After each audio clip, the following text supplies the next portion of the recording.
on the video. In this trip, we were joined by Soni Thadani, who is the CEO and co-founder of Robin. We talked about questions like, what does it mean to support student mental health? And do older generations understand the importance of mental health? This was a great conversation. I learned a lot, and I think you will too. So without further ado, here is the Trek. 2, 1. Hello, everyone, and welcome to the Trek.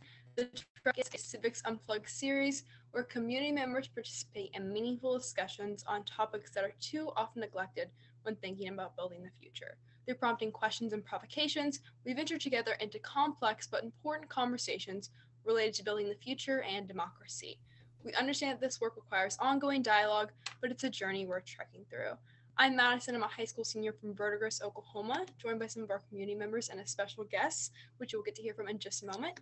And today we are talking about supporting student mental health. And we always start off with a word association. So when you name on the screen, go ahead and share 1 of 3 words you associate with the topic and why. All right, I'm happy to get us started. Hi, my name is Chaba Kapumba. I am 19 and a first year at U of T.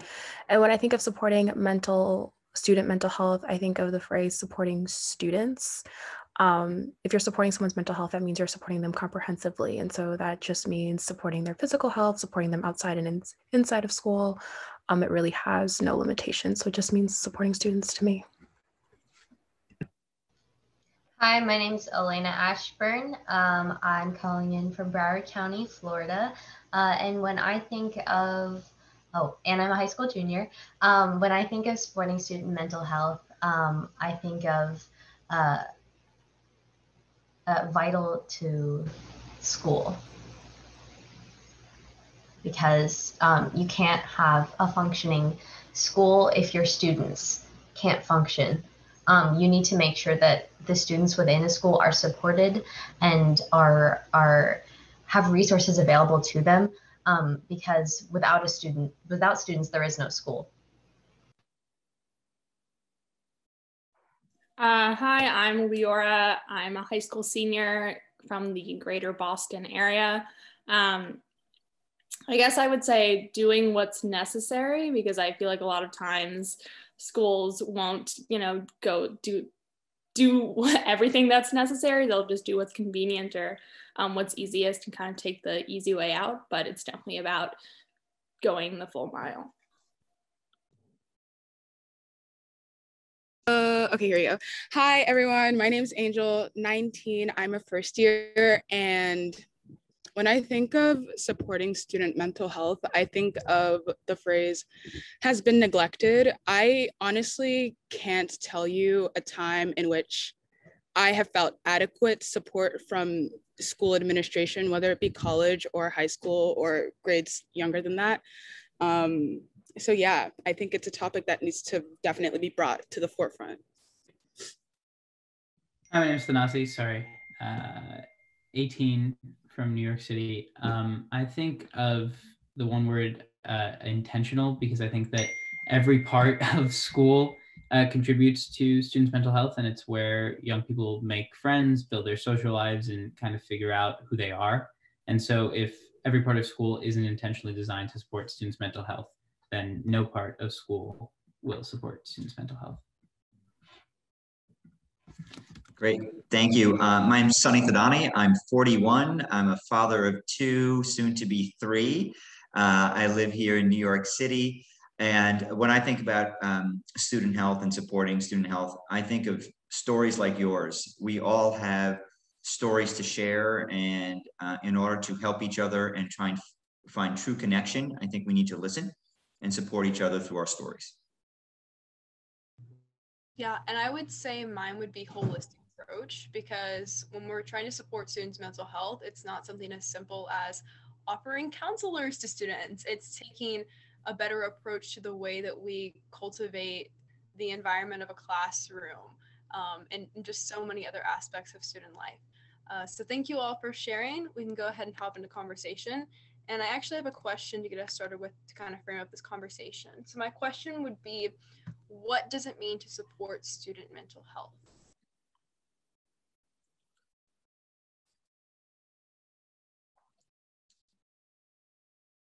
I think just jumping off from my point, I think that a lot of people blame teachers for like assigning so much homework, but I don't think people like realize that there are no, and we're doing this like research project thing in New York City, but what I didn't realize, there are no resources for teachers to learn about like students' mental health and like to understand all of the kind of nuances and how to deal with it. And so I feel like we can't blame the teachers when the schools themselves and the administrators don't tell them that they need to support students' mental health. I agree. I think that although teachers are often the resource that students have closest to them, or the ones that they feel the most comfortable turning to, they're oftentimes not equipped with the proper information or training or understanding when it comes to student mental health. When I think of what it means to support student mental health, it means listening and caring. I feel like a lot of times when students at my school, for reference, I live in Broward County, so I live about 20 minutes from Parkland.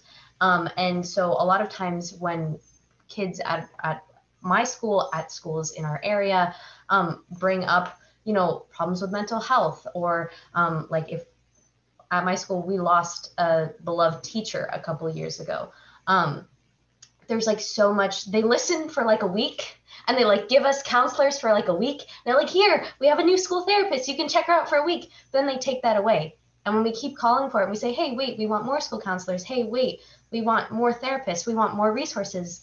It's denied. They listen to us when there's a crisis, but they don't listen to us for our everyday needs, because there doesn't have to be a shooting. There doesn't have to be a death for our mental health as students to be terrible. And I think that when they don't listen to what we're saying, and when they don't care about what we're saying or what we're asking for, it really harms us. I agree with Elena. Oh my goodness, I am so sorry. I just cut someone off. Please go ahead. Angel, you go ahead first. I'll go next. Okay, thank you so much. No, I completely agree with Elena. I find that whenever a student particularly, wants to get something done in the realm of mental health, and this is once again like speaking from my personal experience as a high school in like the, I guess, competitive DMV area, our complaints go in through one ear and then out the other. It seems as if nothing can actually get done unless you rally like the parents behind it, right? And I feel like that's important. Community engagement is important, but there's a fundamental lack of seeing the student who's actually going through the process of education, of schooling, as a person who is capable of having these emotions, these complex emotions, and who is capable of advocating for what they know that they need in regards to mental health support. So I think that supporting student mental health requires infrastructure within the school environment through which a student can voice their complaints and it actually goes somewhere, Oh my God, how do I mute? Yeah, I think that's such a good point. And I know part of, I do this as part of my day job, and I think about it all the time as a father, and I listen to a lot of students. And the two biggest things I hear from high school and middle school students around this country are, there needs to be a safe and non-judgmental place where they can share and they can express their concerns, number one. And in the walls of the school, that sometimes doesn't exist. Sometimes kids don't have that at home either, which is really dangerous, because then kids don't really have anywhere to turn to. So schools can turn into this place, but requires, to Angel's point, parents and teachers and educators. The second, Elena, you're right. The second biggest thing I hear from students, and especially high school students today, is consistency. After God forbid, a school shooting or an event or something that happens, it's top of mind for everybody. And then 3-5 days later, it stops. So the ability to have a consistent program or on-site support or space is critical, especially moving forward, when I think all of us, and I don't know what your individual schools have been doing, but get back to in-person learning or a different style of learning, connecting with each other again. It's going to be tough for a lot of people, or going back to work or an office again for me. And I think creating that space is critical, and doing it consistent is going to be critical moving forward.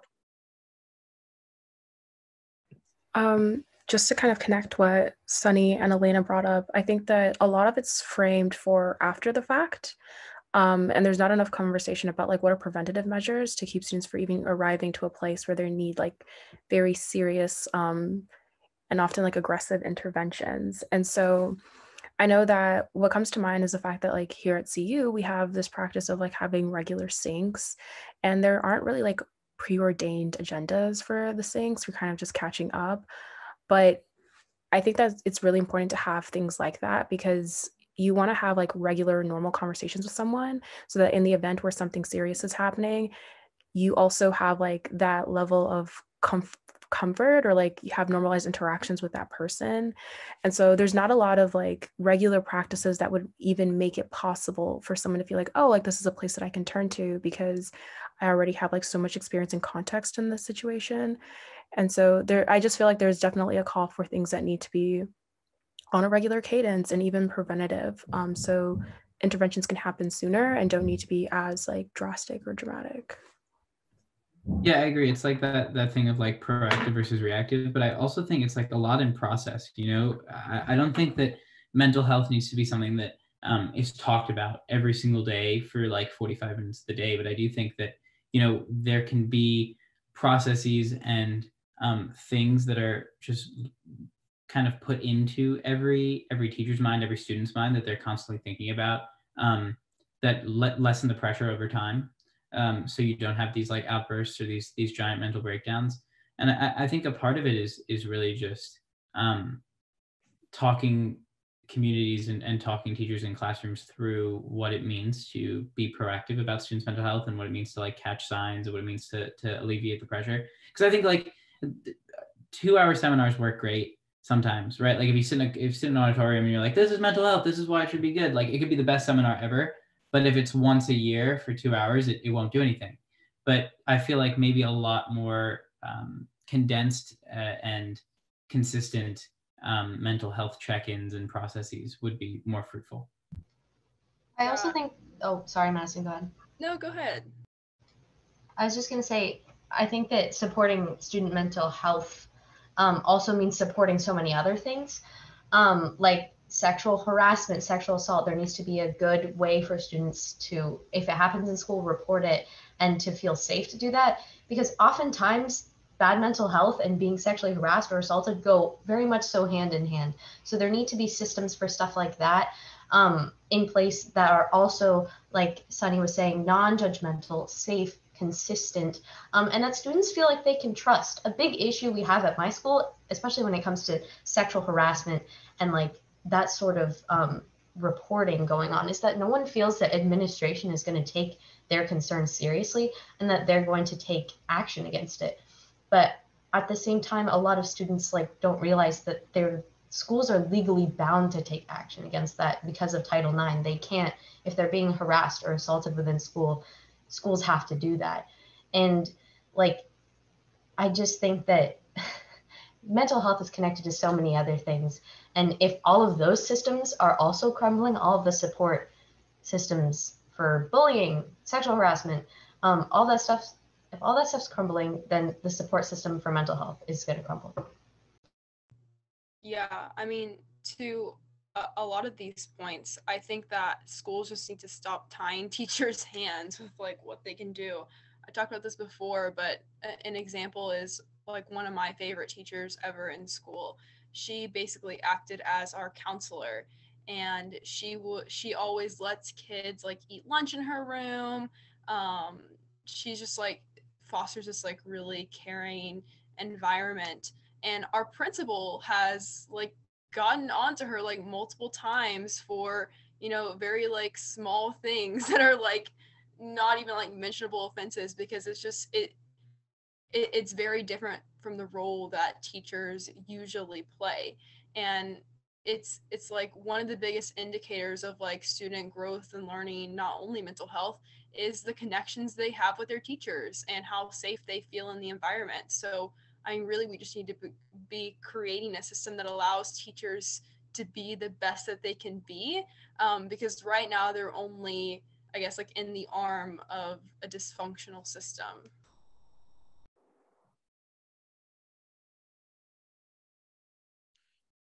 Yeah, I think part of that, at least coming from a parent's or teacher's side, what I see happening, there's this unbelievable stigma around the word mental health and support right now. And it's actually your generation that's speaking out. A lot of the schools that we've worked with or that we're thinking about, and I think about this call right now at 5 o'clock, you guys have been in school all day. There probably is things you can be doing. You're here having this discussion and you're not afraid. And you guys, this generation, you're destigmatizing mental health. And I think that will allow and enable parents and teachers to really listen and say, there is something going on. And it is some of the day-to-day challenges that are going on. I mean, God forbid you have a depression or anxiety disorder. Yes, there is serious medical help that you might need, but there's a way to create that non-judgmental, safe space, exciting space where you're okay sharing your stories, you're okay connecting and learning and listening, and again, being able to talk about it and being very open and honest with the ecosystem. Angel, you said parents need to be involved too. Teachers need to be, in order to make this work. It's not just, it's this ecosystem in the school community that really has to be aligned. And unfortunately, one of the maybe silver linings in a weird way of COVID is this focus a little bit more on mental health and how powerful or how scary it can be, but how powerful conversation can help support kids going through different life challenges. Yeah, and I think to Madison's point about her teacher, like, I think we all know like teachers like that who are so caring and amazing and who just want to help. Like, I don't think there's a lack of teachers like that. It's just what the school presents them with, the resources that they're presented with, like they're stopped from doing that before they ever even can. I think schools don't focus. Schools don't put their resources into supporting student mental health as much as, that, I don't know, like in my state, there are certain, guidelines that all the schools have to follow and you have to meet certain things. And so of course the school is going to focus on, meeting all these criteria that they have to meet. So I think like it starts way back there of like, where is the school putting its energy and resources? What is the goal of the school? What kind of students are they trying to make, I guess? And what are their priorities? I'd love to just like maybe pose a provocation of what do we think that the barriers are for this community understanding and these safe spaces being created, right? Because I think there's been a lot of talk and there just hasn't been a lot of action, or there's very few. So what do we think that the barriers are there? I think a big one is like lack of understanding and also lack of listening.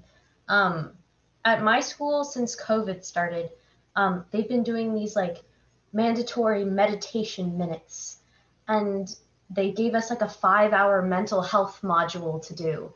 But if you ask any of the students about how that has helped them, they would laugh in your face, because those aren't the things that we want to see. And students are talking about how we would like to see more school therapists, how we would like to see having discussions like after school that kids can come in and talk to. Kids want to see guidance counselors addressing these things and having resources in that way. And the school is just not listening to what they're saying. And they're also, I think they're just doing it because they, like Leora said, they just kind of want to check the box and make sure they're doing something versus doing nothing at all. And I think that if they actually listened and they maybe surveyed students and they asked them what they think or what they know that they need, they can create a better community understanding, because I think that at the crux of community understanding is conversation and listening to everyone's point of view and being open to all viewpoints. Yeah, just to expand on that, it really comes down to this idea of like accessibility, and that goes beyond things like closed captionings or like physically being able to access a space. But if like this mental health resource that school districts are deploying takes a lot of time. Like students don't necessarily have an abundance of time, so it's not accessible to people who have limited time. Or if it's formatted and structured in a way that is like unappealing and uninteresting, like that's an accessibility barrier, because if the information I need is in a space that like I'm not inclined to engage with, then it's not accessible to me. Like it's that simple. And so there's not like a comprehensive approach to accessibility, which makes all efforts, no matter how, even if they are minimal, kind of mute in their own way. Yeah, I think that I honestly feel like, and this is me coming from it from, I guess, a higher education perspective, but I feel like there's no genuine intention from the greater administration to actually put in the work to understand where the actual student population is coming from when it comes to advocating for the things that they need to support their mental health. Like, I've kind of been a little bit vocal about this, but a month or so ago, a student at my school took their own life, and it was egregious, the response that the university had to all, like a wave of complaints about how the university has been handling student mental health on campus.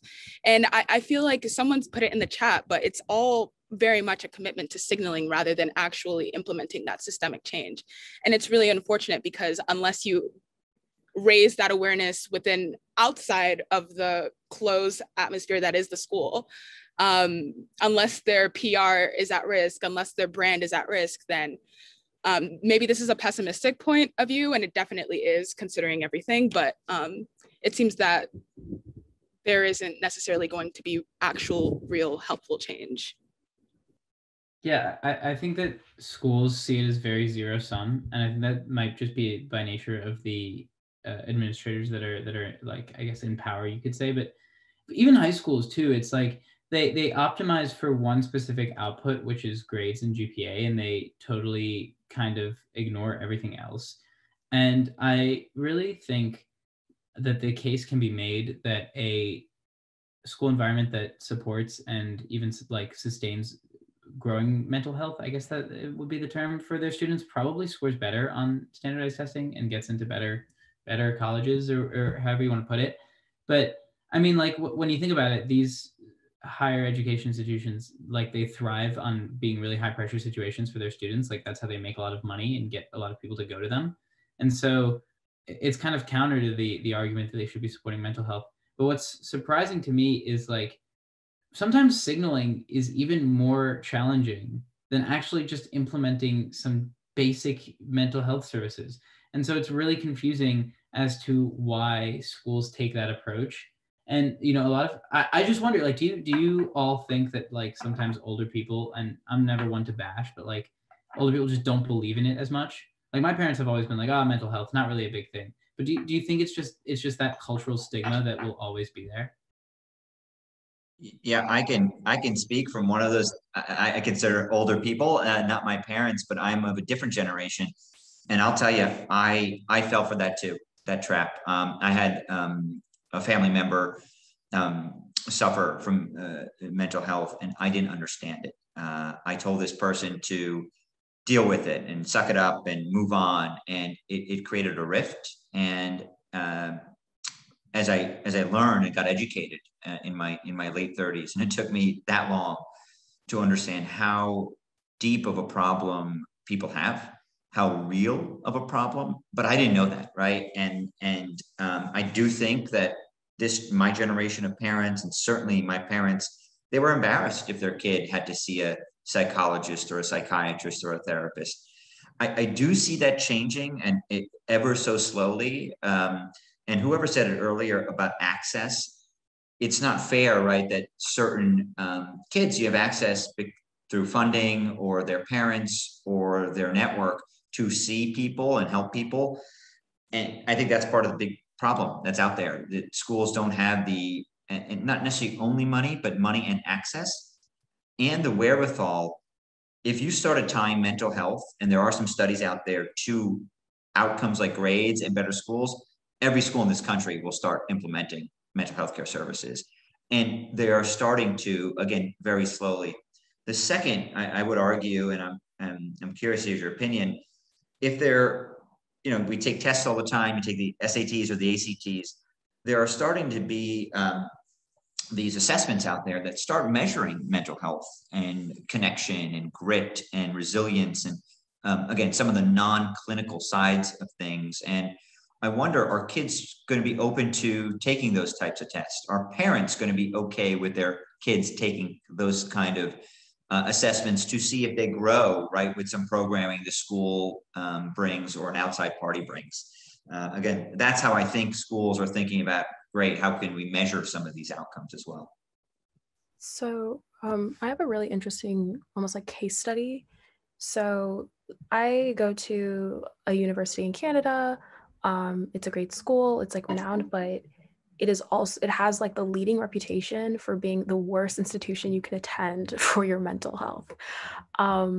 Like it is the most common fact. Like there's U of T, but like everyone calls it U of Tears. Like students drop out at alarming rates just because of like the severity and pressure that they put on students. And it's really interesting because what started to happen was, even though it's a great school and like there are great programs that are offered there, students started transferring to other schools or like opting out of going to the school altogether. And they started to see a drop in like acceptances from their admissions. And so you can see how like it's actually, if in the context of like looking for metrics to measure, it's genuinely a thing that like students are taking into consideration as they're making decisions about college. And then the way that we kind of quantify that is the fact like I could go to the school, but like my GPA will actually be better at a different school because I will be like more emotionally and socially like intact than I would be going to this institution, or like they figured that out within the first year and transfer. So even though like from an institutional perspective, that data is like slowly, that's not necessarily data that explicitly exists. Just from like a social context, you kind of know and understand and decide for yourself, like I would be much better suited somewhere else. So it is starting to kind of impact decision-making in that way. This like question is so, or just this concept of mental health assessments are so interesting to me. I mean, I guess just like a personal story, I was like extremely anxious and throughout elementary school. And so my school, like I went to public school, and so they were like, we have to test her basically. I was lucky that I went to a public school that wanted to, give me accommodations and get me tested out. But the testing that I went through was just like, it's like an IQ test and a whole like neuropsych thing. And I just felt like, how this is so unrelated to like me having anxiety. Why do I need to take these tests if you kind of already know what the issue is? And I guess that's maybe just issues in, in schools dealing with mental health in general, or just kind of putting all needs into one box. But so this concept of mental health assessments is like, I wish that I had that instead of my school just trying to say like, oh, she has a problem. She's like a slight like learning problem. Like we're going to put this all in one thing and try and deal with it like that. So I really like this idea. Yeah, I mean, I think two anecdotal points. The first one is I a lot of like, most of my friends their parents are like Greek immigrants, or they are first generation Greek people, because I went to a Greek school for like until 8th grade. And so a lot of them struggle with mental health, but out of all of them, I was like the only one that whose parents like allowed to address it and like get help. And so, I've seen the destructiveness of parents like being unwilling to accept that their kid has a mental problem, because they see it as like they weigh like depression and anxiety against like schizophrenia and bipolar disorder. Like it's like a total like condemnation and an affront to their parenting. And so I think that it's really hard for parents to even say like, yeah, take this mental health test, or let's talk about it, because they're scared that by the kid, being depressed, it's like it's like they failed as parents, right? And like something like an early intervention would have helped me. I missed like a third of my high school experience because of mental health, and like my grades were shit and blah blah blah. But like early assessment and communication would help me, but my parents did the same thing. They were like, they just didn't want to fail as parents, you know? And so that I think is another barrier. And I don't know how you convince parents to take these tests, especially parents from like first generation households. Like that seems really sketchy. Yeah. Oh, sorry. Go ahead.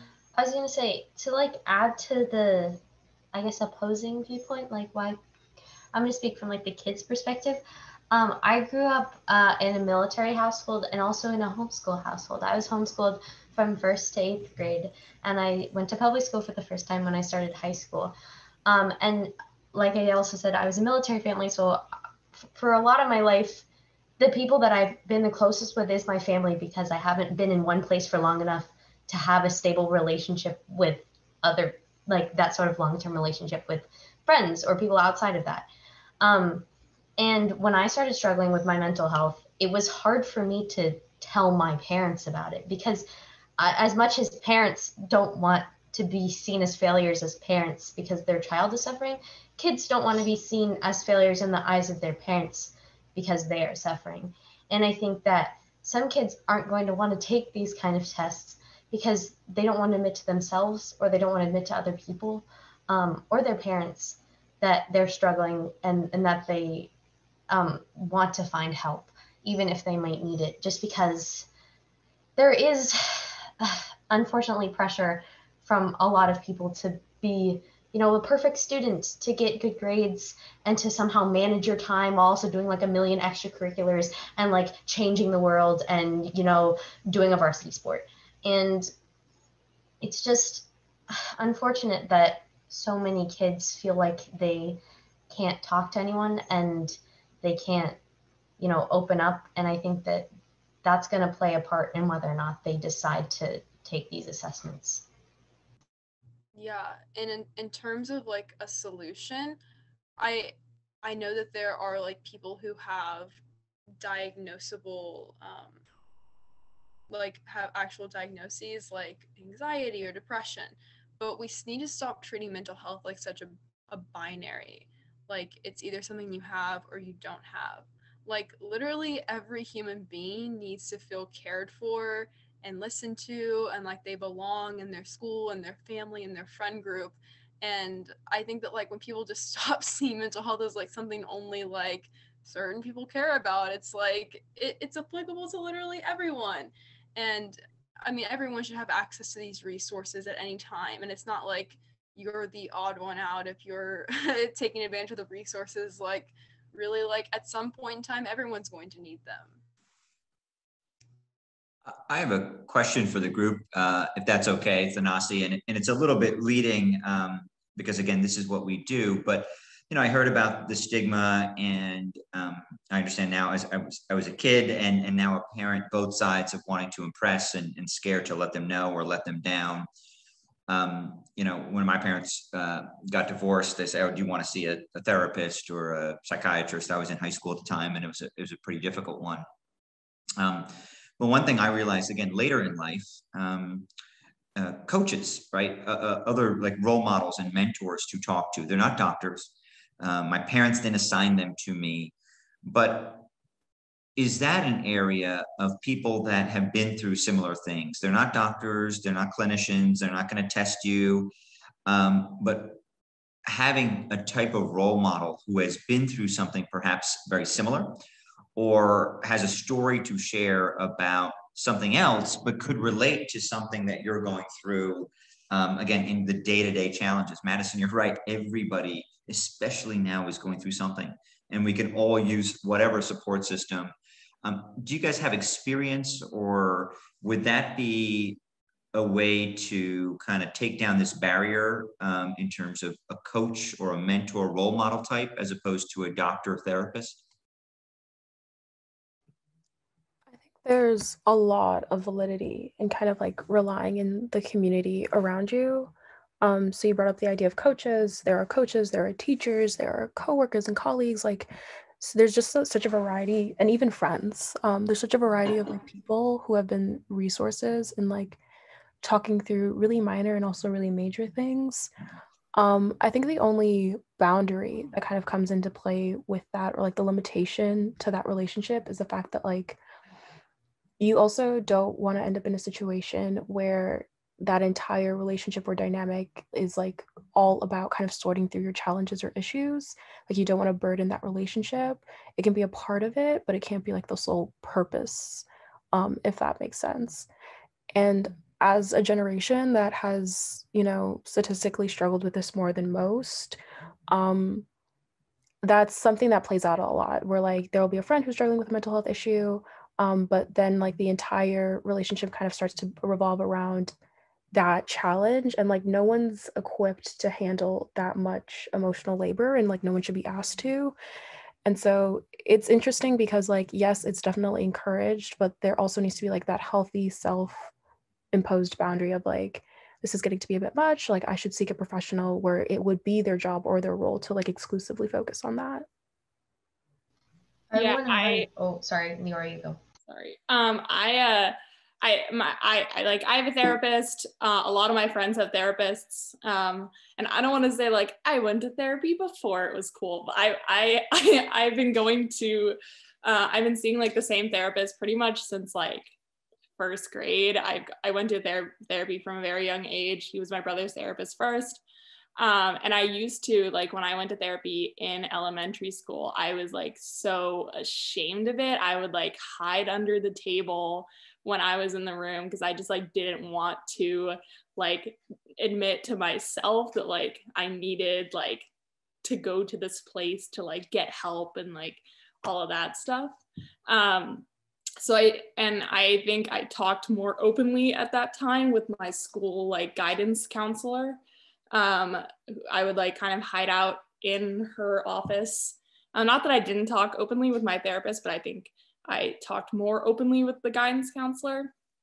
So I think, you know, going to a doctor like from a young age and being told like you need to do this to like get better in some sense is a lot. It's a lot because you don't really understand what that means. You don't really understand why you're having to do this, why you can't just like be a kid like everyone else. So I definitely think there's something to be said at a younger age about having more like kind of an in-between relationship of where you're getting help, but it's not being put on you that there's something wrong with you. Yeah. To sort of go back to Chabu's point, there's a lot of validity in like not and it's bad that I like, it sounds bad that I say this, but I promise there's a reason why.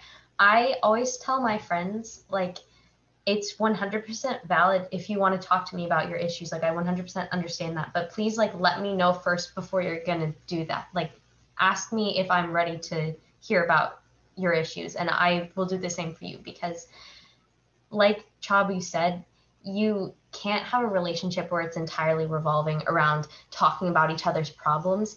And also, you don't want to burden a person with your problems, which is why I sought therapy in 10th grade, because I did not feel comfortable, you know, just talking to my friends and laying all my stuff on them or my parents. And I also something that was really important to me was confidentiality, which is I think that for me is one of the really sticking points when it comes to non-medical role models with mental health help. Confidentiality between me and my therapist is what I value most about our relationship. She's the one person in my life I can 100% trust that will never ever talk about anything I tell her. And I think that when it comes to non-medical, you know, mental health support, there needs to be that sort of trust that is built when it comes to actually having like a therapist who legally can't tell your secrets to other people or else they will go to jail.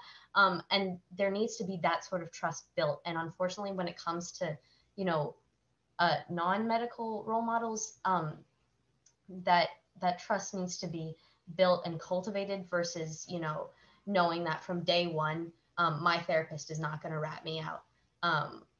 And I think that there's so many amazing possibilities when it comes to non-medical role models, but building the trust is it has to be forefront of that discussion and that movement. Yeah, I couldn't agree more. I think that a lot of it is also about like community and how that person or that coach can relate to the person that they're talking to, or the group that they're talking to, from another lens that's not like, I've dealt with mental health and you have dealt with mental health, right? Like it should be like there should be other common ground that is laid before that conversation starts. And I also think, like I've had a lot of friends who have had really shit experiences with therapists, right? Like really bad experiences, especially in New York City. Like sometimes public high schools will send you, or at least I've been told that they'll send you to like therapists, but the therapist will just sit there for an hour with you and like ask you the same 5 questions, check some boxes. And so like when kids, especially kids who have like gone through the system before, hear like, oh, this is another opportunity for you to get help, like that's the stigma that they go to. That's the thought. And so like creating that community environment when maybe it's like a peer mentor or someone who has been trained by an outside source. Like I know that Robin does a lot of training, and maybe it's someone that's trained by an outside source that's gone to the high school or been through that. I think that's probably it lessens the barrier to entry for a lot of kids. And I think that's the problem with mental health, is that the barrier to entry is so high. Like a good therapist is expensive, a bad therapist is really hard to get past, and mental health itself is really hard to address. So there's so many like walls. Thanasi, you hit on something quite powerful, and I love and appreciate so many comments, and I'm learning so much. So thank you for sharing and being honest. One insight that we're learning from a lot of young students is that it's hard to your point, one-on-one therapy is really expensive in a lot of places, and not many people can afford that. But group coaching or group therapy is a little less expensive and potentially quite powerful. We have seen communities around this country. A lot of kids go through different things depending on how they grew up and what they've been through, and maybe what resources and opportunities and role models they have.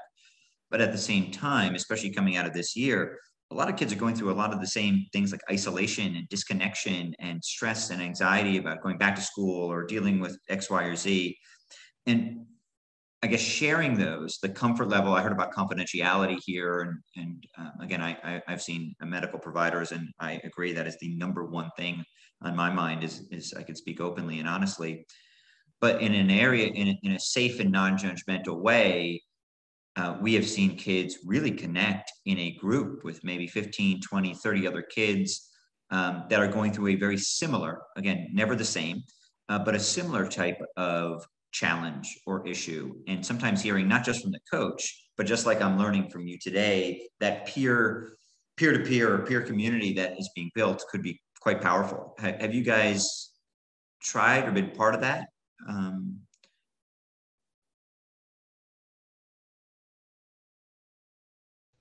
I've never been to group therapy, but I have been to a lot of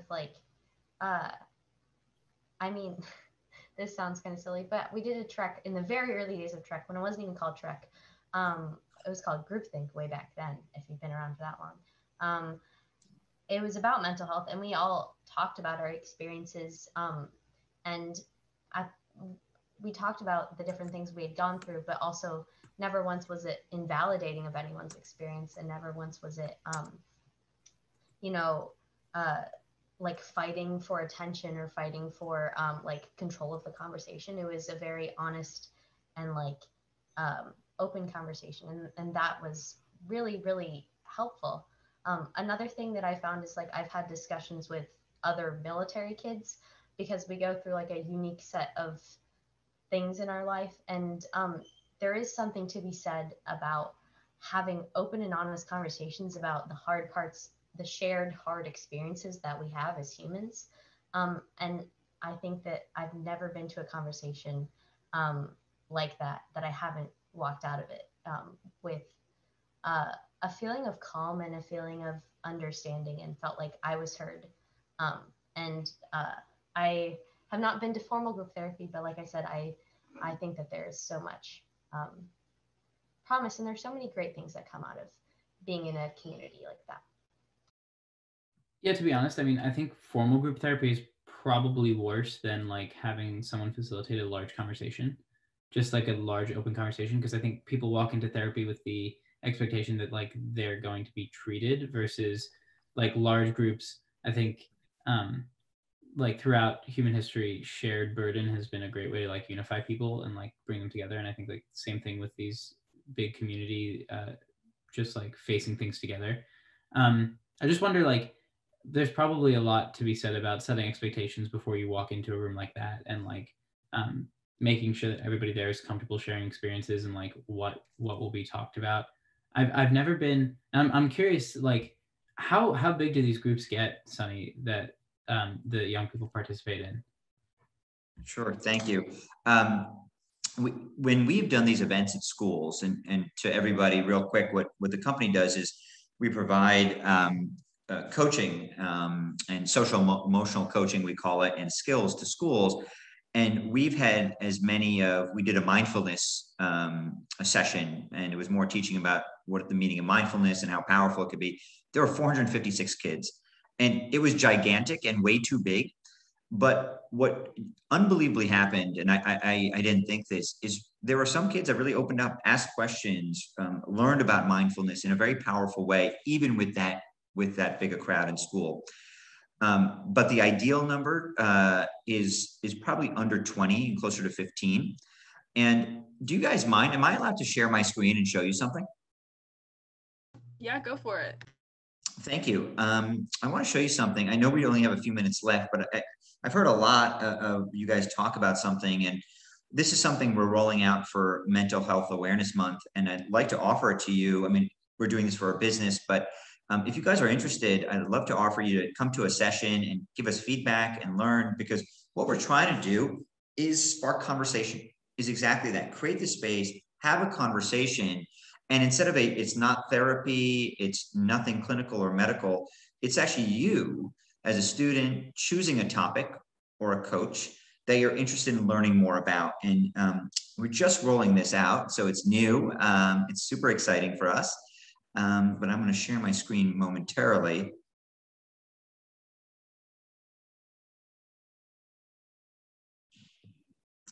Can everybody see this? Great. And again, it's called group coaching. And this is an idea that students gave us after we were in schools. A handful of students reached out and said, how do I learn more or be part of a group? So for Mental Health Awareness Month, we're rolling these out. Some are for parents, some are for students, different coaches. So you can hear this is Coach Naisha Williams. She talks about childhood trauma and how to develop self-worth and use your inner voice. A parent event about burnout, a mindfulness class, a resiliency class. And again, this is our business, what we're doing.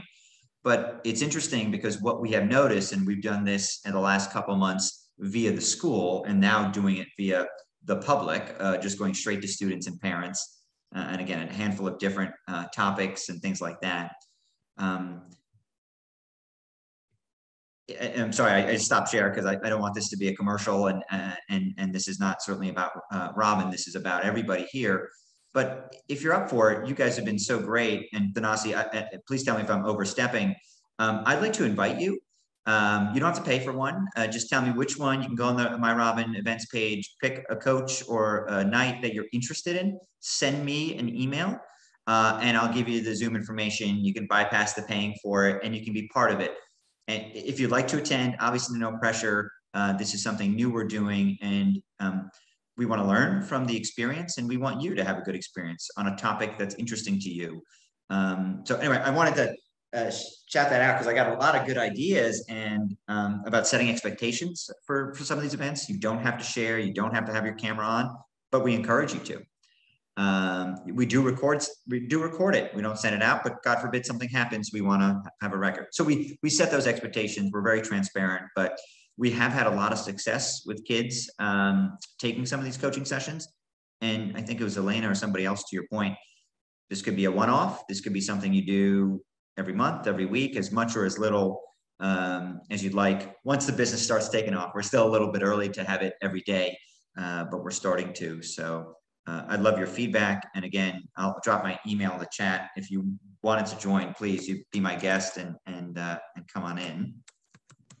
Yeah, thank you so much. Like, this is so generous, and I know that I will definitely be looking into it and exploring this as well. But I think this is a good place for us to move on to reflection. So I'm going to go ahead and send a link to the notes in the chat so that you all can look over and think about what your reflection is going to be. And while you're thinking about that, I can go ahead and get us started. This was just a great conversation, and it really underscores the fact that there is absolutely no silver bullet when it comes to supporting student mental health. It is not just about putting resources in the school, right? About like offering a counselor. It's about really like everything in our society contributes to it, be it like social media or family dynamics. And again, I think in terms of like looking for one certain solution in one dimension of our lives, we really just need to work around the fact of like normalizing the idea that like everyone needs to take care of their mental health. And from there, it will equip us with a mindset to approach things more holistically, beyond just school. I think I can jump in next. I think my reflection is a lot more about we talked about like God, Josh. We talked about like community and also a lot of like these group therapy and community options, and it's getting my brain thinking about like what it means to look out for each other's mental health like as a community. And it's also on the other side. I want to thank you, Sunny, for bringing this up, because this is one of the first or one of the very few treks that we've done about like an issue, but or a provocation that's also related to someone's like nonprofit or business effort. And so I hope we've provided some sort of context for you and help for you. But it was just a really interesting experiment to run, and I think that it went really well. Like, I don't think we were just talking about a company for an hour. I think we were really, really diving into some good conversation while also providing value. So I'm really happy with the way this track went. I'll say thank you. One of my reflections is I'm honored to be allowed to speak at a track and given this opportunity. And yes, I have a company, but I'm a father, I'm a person, I've been through it, I've been affected by it. And the way we can all learn and grow is to listen to each other. It doesn't matter your life experience, where you come from, what resources you have. You have all shared something with me tonight that has helped me grow and learn from my business, learn as a parent. I mean, my kids, they just almost ran in here. They're getting ready. I had to take them for bath time at 6. They're 6 years old and 2.5. And yes, while I don't think they're facing these challenges today, but in a couple of years they will be. And I really, really want to be ahead of that as a father more than anything, and a parent, and with my wife. And I've learned things about creating that space and allowing, hopefully, our kids and the next generation of kids to be open and honest about their mental health, and how it can improve our society in a very meaningful way. So thank you. Yeah, my reflection is in a similar vein. I just feel really lucky, I guess, to be a part of this community. I shared tidbits about, myself that I don't think I've shared in the community before, or on a trek before, and I felt really safe talking about those things. So I just feel grateful to be a part of this community and having this discussion with you all. Yeah. I 100% back Leora's sentiment.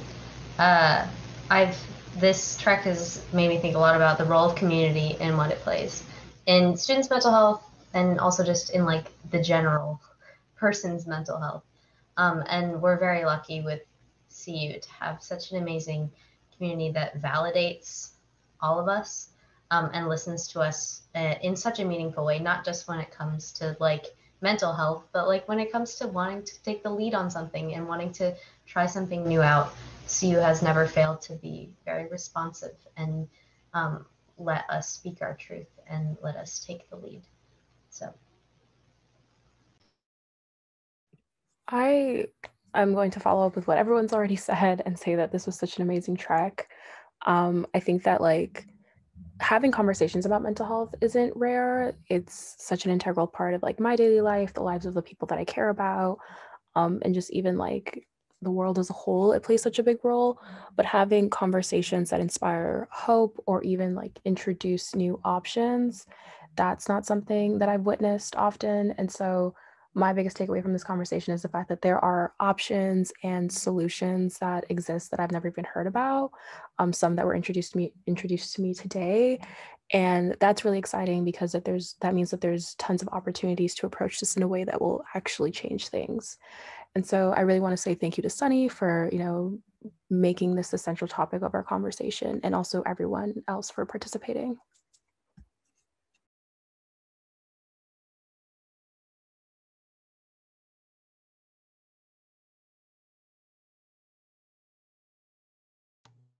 Oh, sorry, I didn't notice that Angel hopped off. Okay, so Sunny, since this was your first trek, wanted to know what you thought about just the trek overall.